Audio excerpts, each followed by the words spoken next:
दो पत्रकार कहीं जा रहा था, सामने जाम नजर आया। गाड़ी बैक करने के लिए जब पीछे मुड़ के देखा, होश ही उड़ गया। रास्ता खुद ब खुद टूट के बीच में खाई बन रहा था। उन खाइयों में से कुछ अजीब सा बाहर निकल रहा था। टेंटिकल्स जैसा कुछ एक गाड़ी को ही उखाड़ के फेंक दिया। आखिर ये क्या था? तो चलिए जानते हैं पूरी कहानी। पहले ही हमें एक बहुत सुंदर सा बागीचा नजर आता है। एक आदमी सिगरेट की धुआं उड़ा रहा था। बाद में पता चलता है ये आदमी कुछ एक्सपेरिमेंट कर रहा था। वो एक्चुअली एक साइंटिस्ट पेड़ पौधों की एक्सपेरिमेंट करता है।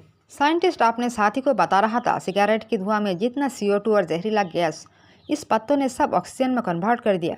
ये प्लांट्स अनोखा है। हमें अर्थ को बेहतर बनाने के लिए जेनेटिक्स इंजीनियरिंग के जरिए सीड को और डेवलप करना होगा जो अर्थ की एनवायरनमेंट को क्लीन करेगा।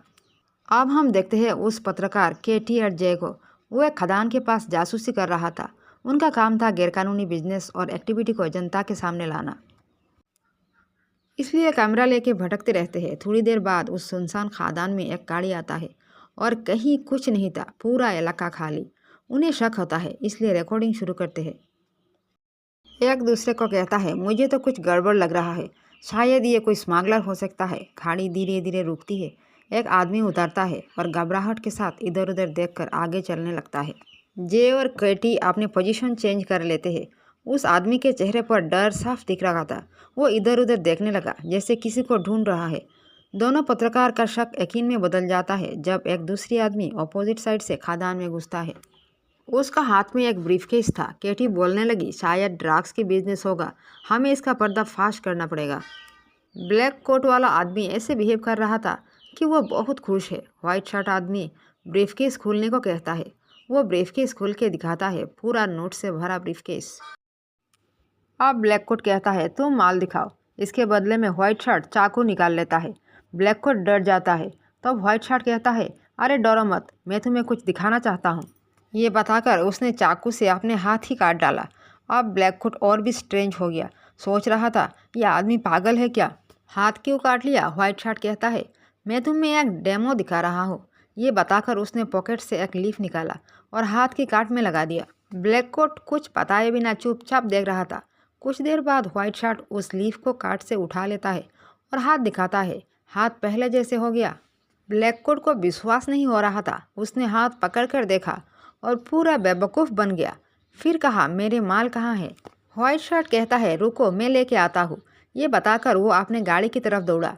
उसी समय जय बाइनाकुलर लेके इधर उधर देख रहा था, कोई तीसरा आदमी कहीं है या नहीं। उसका अंदाज सही निकला। जय ने देखा, बहुत दूर से एक स्नाइपर चारों तरफ निगरानी कर रहा है। जय केटी को ये बात बताता है। केटी जब देखा तो उस स्नाइपर ने केटी को देख लिया। केटी जय को कहती है, उसने हमें देख लिया, छुप जाओ। असल में उस स्नाइपर ब्लैक कोट आदमी का इन्फॉर्मर था। वो ब्लैक कोट को कहता है, कोई तुम्हें रिकॉर्ड कर रहा है। ब्लैक कोट ने इधर उधर देखा, फिर सोचा ये जासूस व्हाइट शर्ट ने लाया होगा, इसलिए दौड़ के उसके पास जाता है और कहता है, साथ में किसको लेके आए हो। ये बताकर ब्लैक कोट ने व्हाइट शर्ट के बॉडी चेक करने लगा। व्हाइट शर्ट बोलता रहा, मैंने किसी को नहीं लाया, मैं अकेला आया हूँ। उस समय स्नाइपर देखता है ये दोनों भाग रहा है। ब्लैक कोट को कहता है, वो दोनों भाग रहा है, क्या शूट कर दूँ। ब्लैक कोट के ध्यान थोड़ी देर के लिए भटका। इस समय की फ़ायदा उठाकर व्हाइट शर्ट भागने लगा। उस तरफ केटी और जय भी भाग के अपने गाड़ी में बैठ जाता है। स्नाइपर ने गोली चला दी। गोली गलती से व्हाइट शर्ट को लग जाता है। केटी अभी भी रिकॉर्डिंग करने की कोशिश कर रही थी। केटी ने देखा, गोली खाने के बाद व्हाइट शर्ट ज़मीन पर गिर पड़ा और उसकी पॉकेट से एक चीज़ निकलकर पहले एक पत्थर से टकराया, फिर ज़मीन पर गिर जाता है। वो एक पेड़ पौधों की सीट जैसे लग रहा था। वो सीट ज़मीन पर गिरने के थोड़ी ही देर बाद में उससे रूट्स निकलने लगा। तब तक ब्लैक कोट वहाँ पहुँच जाता है और व्हाइट शर्ट के बॉडी में कुछ ढूंढने लग जाता है। वो ढूंढ ही रहा था, तब अचानक भूकंप जैसा आ जाता है। ब्लैक कोट सोचने लगा, ज़मीन क्यों काँप उठा। केटी और जे भी भूकंप महसूस करने लगा। कुछ ही पल में कुछ दूर ज़मीन जोर से ब्लास्ट हो जाता है और एक अजीब सा चीज़ बाहर आता है। ब्लैक कोट ये अद्भुत नज़ारा देख रहा था। ये बहुत ही भयानक था। ब्लैक कोट डर के मारे भागने लगा। उस तरफ जे और केटी भी गाड़ी लेके वहाँ से निकल गया। ब्लैक कोट भाग रहा था, लेकिन उस अजीब चीज़ ने उसका पीछा करने लगा और आखिर एक टेंटिकल ने उसे दबोच लिया। अब दूसरी सीन में हम देखते हैं एक एनवायरमेंटल कैंप चल रहा है। वहाँ डॉक्टर जेसिलिन स्नो अपने कुछ साथियों को लेकर कुछ रिसर्च में बिजी है। जेसोलिन कुछ नया करना चाहती है। वो पानी में कुछ सीड्स डालकर देख रही थी उसे कैसे डेवलप किया जाए। फिर मैग्नीफाइंग ग्लास के जरिए उस सीड को पहचानने की कोशिश कर रही थी। तब तक जे और केटी बहुत दूर आ चुका था। उन्हें लगा अभी भी भूकंप हो रहा है। सच्चाई जानने के लिए वो दोनों गाड़ी से उतरते हैं। पीछे की रोड की तरफ देखा तो दंग रह गया। रोड बीच में से टूट रहा है और उन्हीं की तरफ आ रहा है। डर के मारे दोनों गाड़ी में आ जाता है। केटी कैमरा लेकर वीडियो शूट करने लगती है। जे कहता है जल्दी चलो। तब तक रोड की खाई में से कुछ निकलने लगता है जैसे उस खादान में निकला था। जे तेजी से गाड़ी चलाने लगता है लेकिन केटी अभी भी वीडियो बनाने में बिजी है। वो सच्चाई सबके सामने लाना चाहती है। अब हमें उस गार्डन को फिर से दिखाया जाता है जहाँ एक आदमी सिगरेट की धुआं से एक्सपेरिमेंट कर रहा था। असल में उस आदमी एक एनवायरमेंटलिस्ट है। उनका नाम डॉक्टर फ्रेम मार्कोस। वहाँ एक बहुत बड़ा लैब भी है जहाँ डिफरेंट सीड्स के ऊपर डॉक्टर मार्कोस रिसर्च करते हैं। अब हमें उस गार्डन में एक जूनियर साइंटिस्ट को आते हुए देखते हैं। डॉक्टर फ्रेम कुछ फ्लावर्स को देख रहे थे। डॉक्टर फ्रेम जूनियर को कहता है, मैंने तुम्हें कितने बार कहा गार्डन में धीरे चला करो, ये पेड़ पौधे बहुत नाजुक होते हैं। इस बात से पता चलता है कि डॉक्टर फ्रेम इस गार्डन के प्रति उनका कितना लगाव है। जूनियर आप कहता है, मैं जो बात आपको बताने जा रहा हूँ आप सुन लेंगे तो आप भी हैरान हो जाएंगे। जल्दी लैब में चलिए। सारे न्यूज़ चैनल्स क्या दिखा रहा है, सब कुछ बर्बाद हो रहा है। डॉक्टर फ्रेम को कुछ समझ में नहीं आता। जल्दी आके न्यूज़ देखने लगता है। जूनियर साइंटिस्ट कहता है, रुआंडा में एक अद्भुत किस्म की पेड़ की जड़ें तबाही मचा रहा है और डॉक्टर कोयल गायब है। लैब में कुछ दिनों से दिखाई नहीं दे रहा है। और एक बात, लैब में से एक एक्सपेरिमेंट की सीड भी गायब है। यहाँ पे बताना ज़रूरी है कि हमने फर्स्ट सीन में जो व्हाइट शर्ट आदमी देखा था वही डॉक्टर कोयल, और उसकी पॉकेट में से जो सीड ज़मीन पर गिरा था वही चुराया गया सीड जो लैब में था। डॉक्टर फ्रेम कहता है, वो सीड अभी तक जेनेटिक इंजीनियरिंग के जरिए तैयार नहीं हुआ। हजारों साल पहले के बीज ऐसे ही ज़मीन पर उगाने से तबाही फैलेगा। जे और केटी ने जो चीज़ें देखी थी रुआंडा में वो एक्चुअली एक विशेष पेड़ों की जड़ें थी। वो 30 किलोमीटर घंटे की रफ्तार से चारों तरफ फैल रहा था। उसके रास्ते में जो आ रहा था सबको तबाह कर रहा था। न्यूज़ चारों तरफ फैल चुका था। एक खुफिया एजेंसी स्कोप के कुछ अधिकारियों ने इस तबाही के कुछ इन्वेस्टिगेशन किया। उन्हें पता चला डॉक्टर फ्रेम और डॉक्टर कोयल नाम के साइंटिस्ट पेड़ की बीजों की एक्सपेरिमेंट करते हैं। स्कोप की आधिकारिक जैक टेलर की शक है रुआंडा की तबाही के साथ डॉक्टर फ्रेम की एक्सपेरिमेंट की कोई ना कोई संबंध हो सकता है, लेकिन डॉक्टर फ्रेम कहाँ है उन्हें नहीं पता। अब स्कोप की इंटेलिजेंस टीम ने डॉक्टर जेसिलिन की एक्सपेरिमेंट साइट की पता लगाया और वो लोग वहां पहुंच गए जेसिलिन को पूछताछ करने। स्कोप के अधिकारी गाड़ी लेके अंदर घुसे जा रहे थे। तब जेसिलिन गुस्सा हो जाती है और उन्हें रोकने के लिए कहती है। ऑफिसर टेलर अपने आइडेंटिटी कार्ड दिखाता है और कहता है, तुम एक एनवायरमेंटलिस्ट हो। रुआंडा में जो कुछ हो रहा है ये भयानक है। तुमसे कुछ मदद मिल सकता है, इसलिए तुम्हें हमारे साथ ऑफिस जाना होगा। गाड़ी में टेलर डॉक्टर फ्रेम और डॉक्टर कोयल की फोटोग्राफ्स दिखाता है और कहता है, ये दोनों को तुम कब मिले थे? जेसिलिन ऑनेस्टली जवाब देती है, 3 साल पहले। तब टेलर पूछता है, उनका क्या काम है? जेसिलिन कहती है, डॉक्टर फ्रेम अर्थ पर गार्डन ऑफ ईडन बनाना चाहता है जो जन्नत में मौजूद है। ये बात सुनकर टेलर को कुछ अजीब लगा। टेलर ने कहा, गार्डन ऑफ ईडन ऐसे कुछ है क्या? तुम ये विश्वास करते हो? जेसिलिन कहती है, बिल्कुल करती हूँ। एक्चुअली डॉक्टर फ्रेम, डॉक्टर कोयल और मैं उस गुफा को ढूंढ निकाला था जहाँ आदम और हवा पहले इस धरती पर रहे थे। डॉक्टर फ्रेम कहता है, एडाम को जब जन्नत से निकाला गया था तब एडाम ने गार्डन ऑफ ईडन का कुछ सीड्स चुरा लिया था जिससे वो ज़मीन पर गार्डन ऑफ ईडन जैसे एक गार्डन बना सके। इसलिए एडाम ने उस सीड्स को छुपा कर रखा था, लेकिन सैलाब ने सब नष्ट कर दिया। अब आधिकारिक टेलर पूछता है, डॉक्टर फ्रेम उस सीड्स को क्यों ढूंढ रहा था? जेसिलिन कहती है, वो धरती पर गार्डन ऑफ ईडन बनाना चाहता था लेकिन नहीं हो पाया। जेसिलिन पूछती है, रुआंडा की तबाही के साथ डॉक्टर फ्रेम का क्या लेना देना? तब टेलर कहता है, ये जो तबाही हो रहा है इसके पीछे डॉक्टर फ्रेम जिम्मेदार हो सकता है, हम श्योर नहीं। टेलर पूछता है, गुफा में गार्डन ऑफ ईडन का सीड्स मिला कि नहीं? जेसिलिन कहती है, हम लोगों ने उससे खुदाई की। खुदाई के दौरान एक मटका मिला। ये सील था, उसका अंदर कुछ था, मुझे सुनाई दिया, लेकिन इसको मैंने डॉक्टर फ्रेम के पास भेज दिया था लैब में। बाद में डॉक्टर फ्रेम ने मुझे बताया था वो खाली था, सीड हमें मिला ही नहीं था। तो डॉक्टर फ्रेम कैसे गार्डन ऑफ ईडन बनाता? और उस तबाही के कारण डॉक्टर फ्रेम का गार्डन ऑफ ईडन का सीड आप कैसे कह सकते हो? तब टेलर कहता है, डॉक्टर फ्रेम ने शायद आपको झूठ बोला था, शायद उसको सीड मिला था और जेनेटिक इंजीनियरिंग के जरिए ऐसा कुछ बना दिया जिसके फैलने से सब कुछ बर्बाद हो रहा है, लोग इतने परेशान हो रहा है। अब जेसिलिन सोच में पड़ गई, ये भी हो सकता है, लेकिन डॉक्टर फ्रेम ने झूठ बोल के जेसिलिन को इस प्रोजेक्ट से दूर क्यों रखा? तब तक ये लोग स्कोप की ऑफिस पहुंच जाते हैं ऑफिस में टेलर सबके साथ जेसिलीन को इंट्रोड्यूस करवा देता है। ऑफिस में सब रवांडा की सैटेलाइट फुटेज देख रहे थे। ऑफिस की सुपरिटेंडेंट कहता है, आपको सीट्स के बारे में काफ़ी जानकारी है।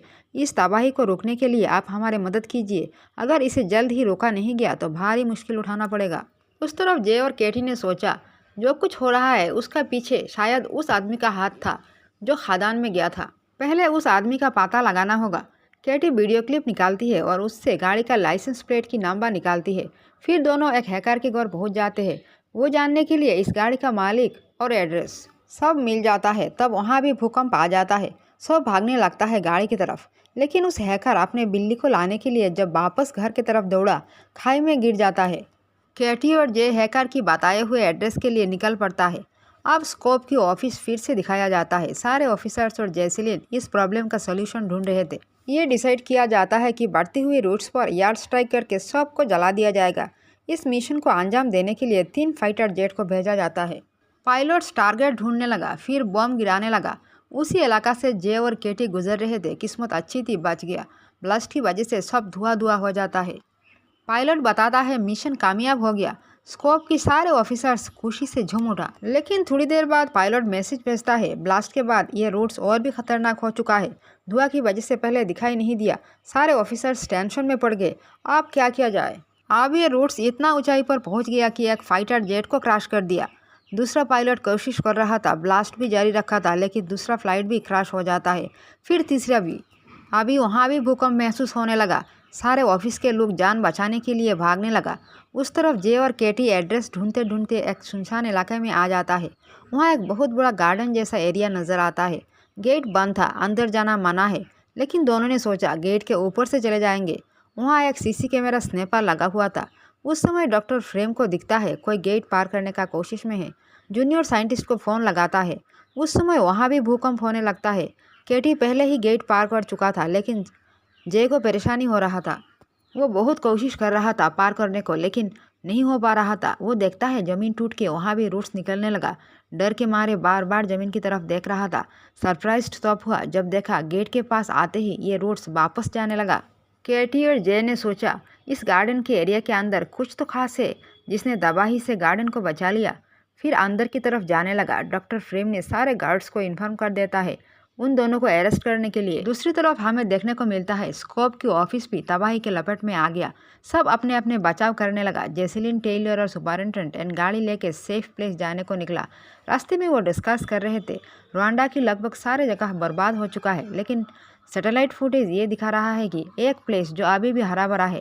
कहाँ है ये जगह और कैसे बच गया?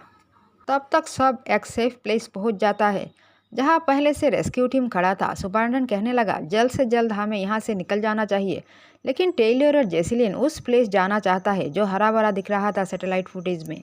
सुपरिटेंडेंट जाने से इनकार कर देता है, कहता है अगर कुछ नहीं मिला तो टाइम बर्बाद करने के अलावा और कुछ भी नहीं होगा। अब जेसिलीन और टेलर उस तस्वीर को गौर से दिखता है और वहाँ जाने का फाइनल कर लेता है। एक हेलीकॉप्टर आता है। पायलट, जेसिलीन और टेलर कुछ अनजान को ढूंढने निकल पड़ता है। उस तरफ जे और केटी गार्डन के अंदर जाके एक गोडाउन जैसा घर दिखता है। वहाँ गार्ड भी बंदूक लेके खड़ा था। गार्ड जे और केटी को देख लेता है और उन्हें भगाने लगता है। जे और केटी भाग रहे थे, तब उस गार्ड ने गोली चला देता है। जे को गोली लग जाता है। फिर भी दोनों जान बचाने के लिए भागता रहता है। कुछ दूर भागने के बाद जे जमीन पर गिर जाता है। वहाँ बहुत सारे प्लांट्स था। जे जब गिरा एक लीफ ऐसे ही टूट के उसका वुंड पर चिपक जाता है। उसे पता नहीं था। थोड़ी देर बाद उसे ऐसे लगने लगा कि दर्द कम हो रहा है। उसने वुंड की तरफ देखा तो देखा एक लीफ वहाँ चिपका हुआ है। उसको हटाया तो चमत्कार हो गया। देखते ही देखते वुंड ठीक होने लगा। दोनों टोटली सरप्राइज्ड होकर रह गया। जे ने सोचा ये आगे काम आएंगे, इसलिए कुछ पत्ते तोड़ लिया और गार्डन से भागने के सोच रहा था। उस तरफ सुपरिटेंडेंट जहाँ खड़ा था वहाँ भी भूकंप होने लगा। सब वहाँ से भी भागने का सोच रहा था और गाड़ी लेके निकल पड़ा। तब गाड़ी के सामने एक रास्ता टूटने लगा और रूट्स निकलने लगा। एक रूट गाड़ी के अंदर घुस जाता है और सब वहीं मारे जाते हैं। जे और केटी उस तरफ मौका देख के फिर से उस गार्डन के अंदर जाने की कोशिश करने लगा। इस बार वहाँ कोई गार्ड्स नहीं था। चुपचाप वो दोनों अंदर चले जाते हैं। अंदर जाके देखा ये तो एक बहुत बड़ा लैब है। लैब में इतने सारे सेट्स रखे हुए हैं। केटी वीडियो करने लगती है। उस टाइम डॉक्टर फ्रेम वहाँ आ जाता है। केटी और जे छुप जाता है। छुप छुप के वीडियो शूट करने लगता है। डॉक्टर फ्रेम को क्या शौक हो जाता है। वो देखने के लिए आगे बढ़ रहा था। तब कंप्यूटर कुछ सिग्नल देता है। डॉक्टर फ्रेम का ध्यान भटक जाता है। वो कंप्यूटर चेक करके बाहर निकल जाता है। केटी छुप छुप के वीडियो बना रही थी। उसने देखा डॉक्टर फ्रेम कुछ सीट्स में इंजेक्शन लगा रहा है। फ्रेम ने जब उस तरफ देखा, केटी छुप गई। जे और केटी मौका देख के लैब से बाहर आ जाता है और कैमरा लेके वहाँ से भागने लगता है। गार्ड्स पीछा करने लगता है। जल्दी में भागते हुए केटी का कैमरा एक झाड़ी में फंस जाता है और वहीं नीचे गिर जाता है। अब केटी से और चला नहीं जा रहा था। रेस्ट लेने के लिए एक पेड़ के नीचे रुका। उस तरफ टेलर और जेसिलिन की हेलीकॉप्टर भी उस साइड को ढूंढ रहा था। ढूंढते ढूंढते डॉक्टर फ्रेम की गार्डन के ऊपर आ जाता है। चारों तरफ तबाही, बीच में एक हरा भरा जंगल जैसा गार्डन। पायलट को समझ नहीं आ रहा था कहाँ लैंड करे। उस समय जे और केटी उस हेलीकॉप्टर को देख लेता है। सोचने लगा, और एक आफत कहाँ से आ गया। दोनों एक पेड़ के नीचे छुप जाते हैं। हेलीकॉप्टर की आवाज़ डॉक्टर फ्रेम के कान में भी पहुँच जाता है। वो जूनियर को कहता है, हमारे एक्सपेरिमेंट अभी तक पूरी नहीं हुई, कहीं अंदर नहीं आना चाहिए। ये बताकर लैब की तरफ चला जाता है। जूनियर गार्ड्स को ऑर्डर दे देता है हेलीकॉप्टर को शूट करने के लिए। गार्ड्स हेलीकॉप्टर को निशाने पे ले लेते हैं और फायरिंग शुरू करते हैं। जेसिलिन हेड डाउन कर लेती है, लेकिन पायलट को गोली लग जाती है। हेलीकॉप्टर नीचे गिरने लगता है और ध्वस्त हो जाता है। जे और केटी को समझ नहीं आ रहा था डॉक्टर फ्रेम फायरिंग क्यों करवा रहा है। इसका मतलब ये हेलीकॉप्टर के लोग कोई और है। जूनियर गार्ड्स को ऑर्डर देता है, हेलीकॉप्टर को घेर लो। वो लोग वहाँ जाने लगता है। इस बीच टेलर देखता है पायलट का मौत हो चुका है। वो लोग गार्डन में उतरकर छुप जाते हैं। गार्ड्स आके हेलीकॉप्टर को घेर लेता है, लेकिन अंदर कहीं नहीं मिलता। उस समय जे और केटी कैमरा ढूंढने लगता है। उन्हें मिल भी जाता है, लेकिन सिर्फ खाली बॉक्स, कैमरा गायब था। डॉक्टर फ्रेम अपने ऑफिस में बैठ के न्यूज़ देख रहा था, कैसे लोग परेशान हो रहा है। ठीक उसी समय जूनियर केटी का कैमरा ला के देता है। उस तरफ टेलर और जेसिलिन गार्डन के उस साइड में आ चुका था जहाँ से लैब नज़र आ रहा था। जेसिलिन एक एनवायरमेंटलिस्ट थी। उसने वहाँ का सारे प्लांट्स को पहचान लिया और कहने लगी, ये सारे अनोखा है। फिर कुछ मिट्टी एक जार में ले लेती है। डॉक्टर फ्रेम उस तरफ केटी का वीडियो क्लिप्स देख रहा था जहाँ डॉक्टर कोयल उस ब्लैककोट के साथ बात कर रहा था। उस तरफ एक साइड से जेसिलिन और टेलर गार्डन में आगे बढ़ रहा था, तो दूसरी तरफ जे और केटी भाग रहा था। जे टेलर से टकराकर नीचे गिर जाता है। टेलर को लगा वो लोग हमलावर है, इसलिए उन्हें गन पॉइंट पर ले लेते हैं और बार बार पूछने लगता है। जे बोलने लगता है, हम आउटसाइडर हैं, यहाँ सबूत इकट्ठे करने के लिए आए थे। बाहर जो कुछ हो रहा है सबका जड़ यही है। यहाँ लैब में क्या क्या हो रहा है हमने सब शूट किया था, लेकिन कैमरा उन लोगों ने जब्त कर लिया। उस तरफ डॉक्टर फ्रेम और आगे देखा कैसे ब्लैककोट बॉडी सर्च कर रहा था, कैसे रूट्स बाहर आ रहा था, सब कुछ। उस तरफ जे और केटी टेलर को लैब के रास्ता दिखाते हुए जा रहा था। रास्ते में जूनियर गान लेके आ जाता है, सबको हैंड्सअप करवाता है। उसे नहीं पता था टेलर एक ट्रेंड ऑफिसर है। उसने गोलीबारी शुरू कर दी। टेलर भी जवाब देने लगा। इस मौका के जेसिलिन ने फ़ायदा उठाया। सब लैब के अंदर घुस गए और डोर लॉक कर दिया। उस तरफ टेलर, जूनियर और बाकी गार्ड्स को गार्डन में बिजी रखा। जेसिलिन लैब में गार्डन की मिट्टी से एंटीडोट बनाने लगी, जिससे उस जायंट रूट को काबू में ला सके। वो लैब में काम कर रही थी। तब डॉक्टर फ्रेम आ जाता है और डोर नॉक करने लगता है। जेसिलिन को पता चल गया था यह लैब डॉक्टर फ्रेम का ही है। वो कहने लगी, तुम्हारी वजह से आज देश कितनी परेशानी में है। फ्रेम जेसिलिन की आवाज़ पहचान लेता है, कहता है, डोर खोल दो, दोनों मिलकर एंटीडोट्स बनाएंगे। मैंने कुछ नहीं किया, डॉक्टर कोयल ने गद्दारी की। इस बात सुनकर जेसिलिन दरवाज़ा खोल देती है। उनमें समझौता हो जाती है। वो लोग टेलर के पास गार्डन में आने लगते हैं। तब तक टेलर जूनियर को बंदी बना चुका था। सब गार्डन में इकट्ठे होते हैं, फिर उस जगह के लिए रवाना हो जाते हैं जहाँ डॉक्टर कोयल के पॉकेट से सीड गिरा था। जूलिया कहती है, जितना भी रूट्स को तबाह किया जाएगा वो और भी बढ़ेगा, इसलिए हमें मेन रूट को डिस्ट्रॉय करना पड़ेगा, तब सारे रूट्स खुद ब खुद ख़त्म हो जाएंगे। अब और एक प्रॉब्लम आ जाता है। रूट्स की तबाही की वजह से सारे प्लेसेस एक जैसा दिख रहा था। एक्चुअल खदान कहाँ था डिटेक्ट करना मुश्किल हो रहा था। बहुत कोशिश के बाद जे ने उस खदान को पहचान लेता है। वो लोग नीचे उतर जाते हैं। वो लोग एक टनल से होते हुए आगे बढ़ते हैं। चारों तरफ अंधेरा, टर्च जलाना पड़ा। जे और केटी हेलीकॉप्टर में ही था। वहाँ से अंदर की आवाज़ सुन रहे थे, क्योंकि उन्हें डॉक्टर फ्रेम की नीयत पर भरोसा नहीं था। कुछ दूर अंधेरे में चलने के बाद वो लोग मेन रूट के पास पहुँच जाते हैं। इतना बड़ा रूट सिस्टम, वो लोग दंग रह गए। जेसिलिन चारों तरफ देख रही थी। टेलर डायनामाइट सेट करने लगा, फिर शूट करके होल बनाने लगा। जेसिलिन एंटीडोट पुश करने लगी। फिर वो लोग सारे मशीन स्टार्ट करने लगा। अंदर हीट प्रोड्यूस होने की वजह से बाहर और भी रूट्स उगने लगा। भूकंप होने लगा। हेलीकॉप्टर हिलने लगता है। जेसिलिन ने टाइम सेट कर दिया ब्लास्ट होने का। तब डॉक्टर फ्रेम गान निकाल लेता है और कहता है ब्लास्ट को रोक दो, नहीं तो तुम दोनों को यहीं ख़त्म कर दूंगा। मेरा एक्सपेरिमेंट अभी तक पूरी नहीं हुआ। टेलर कहता है तुम मुझे गोली मारोगे। तब डॉक्टर फ्रेम टेलर पर गोली चला देता है। उस तरफ बाहर जोर जोर से भूकंप होने लगता है। टेलर दर्द से तड़पने लगता है। अब डॉक्टर फ्रेम जेसिलीन को कहता है उस ब्रीफकेस के अंदर एक इंजेक्शन है, उसको निकालो। जेसिलीन पूछती है ये क्या है। डॉक्टर फ्रेम कहता है इसको मेन रूट में पुश करने से रूट सूख जाएगा, पूरी तरह ख़त्म नहीं होगा।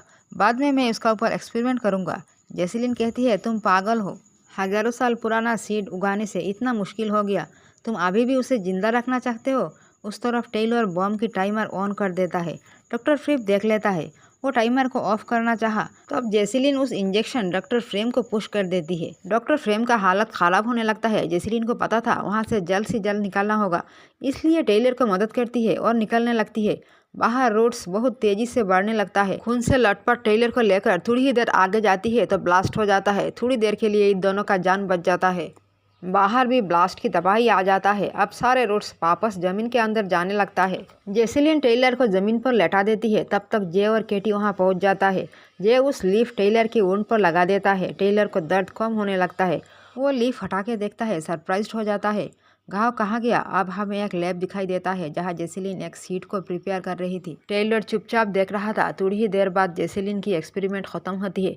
जेसिलीन कुछ सीड्स लेकर बाहर मैदान में आ जाती है। साथ में टेलर पानी लेके टेस्ट ट्यूब से कुछ सीड्स ज़मीन पर छूट देती है और टेलर को कहती है पानी डालो।